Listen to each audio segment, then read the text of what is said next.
Friends, நம்ம இன்றைக்கி 12th standard அறிவை விரிவுரையோட கடைசி வீடியோ பார்க்க போகிறோம். இந்த வீடியோவோட அறிவை விரிவுரை டாப்பிக்கே முடியுது.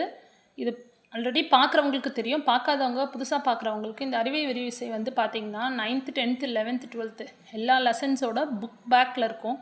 புக் பேக் கொஸ்டின்ஸ்லாம் முடிஞ்ச பிறகு லெசன் முடிகிற இடத்துல இருக்கும். எக்ஸ்ட்ரா இன்ஃபர்மேஷன் மாதிரி கொடுத்துருப்பாங்க.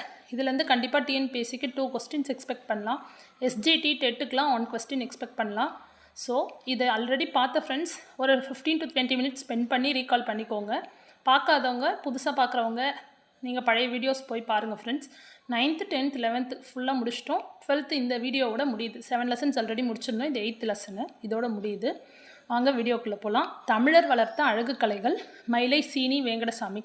இதுக்கு பாருங்கள், நான் திருப்பதின்னு எழுதி வச்சுருக்கேன். என்னென்னா சீனிவாசன், சீனினா சீனிவாசன், வேங்கடசாமினா வெங்கடாஜலபதி. ஸோ இந்த நேமெல்லாம் எதை கனெக்ட் பண்ணுது? திருப்பதின்னு ஞாபகம் வரும் இல்லையா? பெருமாள் அப்படின்னாலும் திருப்பதி ஞாபகம் வந்துடும். இங்கே திருப்பதிக்கு பாருங்கள், திருப்பதியில் இருக்க கல்வெட்டுகளும் சரி கோபுரமும் சரி தமிழ்நாட்டு பாணியில் இருக்கும். ஈவன் கல்வெட்டில் இருக்க எழுத்துக்கள்லாம் தமிழ் எழுத்துக்கள் தான் இருக்கும், தெலுங்கு கிடையாது, தமிழ் எழுத்துக்கள் தான் இருக்கும் அங்கே இருக்க கல்வெட்டுகள்லாம்.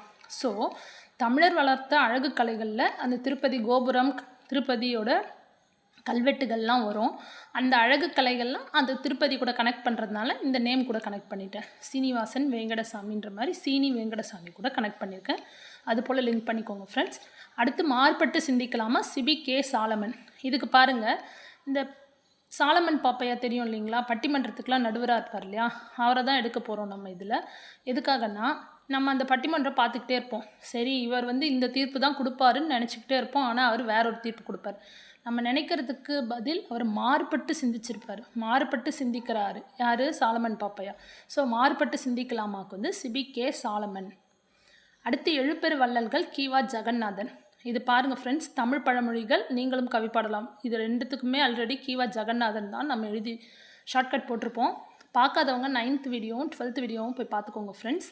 ஸோ கீவா ஜெகநாதனுக்கு ஆல்ரெடி இது ரெண்டையும் போட்டிருக்கோம். தமிழ் பழமொழிகள் நீங்களும் கவி பாடலாம்னு சொல்கிறாரு இல்லையா? நீங்களும் கவி பாடலாம்னு யார்கிட்ட சொல்கிறாங்க? எழுப்பெரு வள்ளல்கள் கிட்ட தான் போய் சொல்கிறாங்க. அப்போ இதுக்கு பழமொழிகளுக்கு தெரியும், தமிழ் பழமொழிகளுக்கு. அதுக்கு அடுத்து அதை வச்சு தான் நம்ம இதுக்கு லிங்க் பண்ணி நீங்களும் கவி பாடலாம் போட்டிருப்போம். இப்போ அதை லிங்க் பண்ணி தான் யார்கிட்ட கவி பாடலான்றாங்க? எழுப்பெரு வள்ளல்கள் கிட்ட தான் கவி பாடலான்னு சொல்கிறாங்க. ஸோ இது 3 நூல்களுக்கும் கீவா ஜெகநாதன் மொத்தமாக சேர்த்து லிங்க் பண்ணிக்கோங்க. அப்புறம் ரட்சண்ய யாத்திரிகம் உரைநடை சுருக்கம் புலவர் சே சுந்தரராசன். பாருங்கள், புக்கில் ரட்சண்ய யாத்திரிகம்னு போட்டு புலவர் சே சுந்தரராசன் கொடுத்துருக்காங்க. ஆக்சுவலாக ரட்சண்ய யாத்திரிகம் எழுதினவர் ஹெச்ஏ கிருஷ்ணபிள்ளை தான். அதோட உரைநடை சுருக்கம் எழுதினவர் தான் சுந்தரராசன்.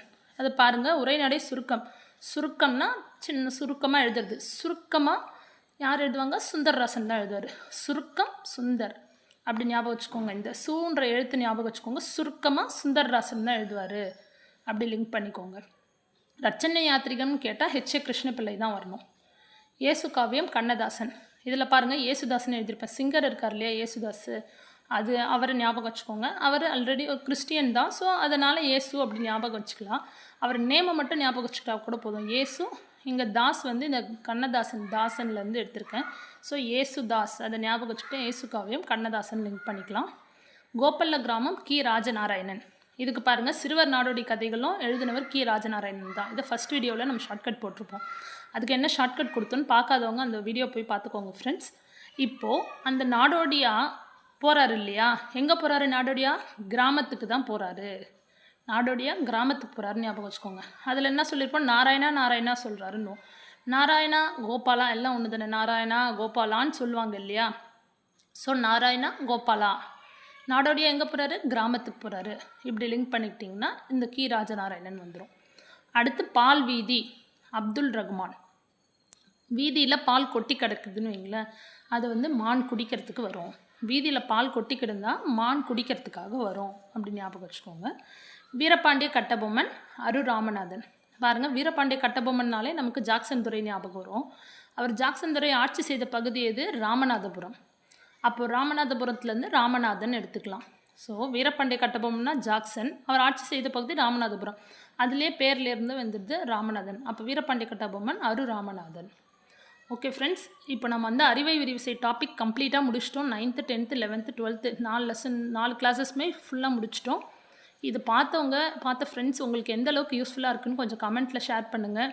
உங்கள் ஃப்ரெண்ட்ஸுக்கும் சேனல் ஷேர் பண்ணி சப்ஸ்கிரைப் பண்ண சொல்லுங்கள். தேங்க்யூ.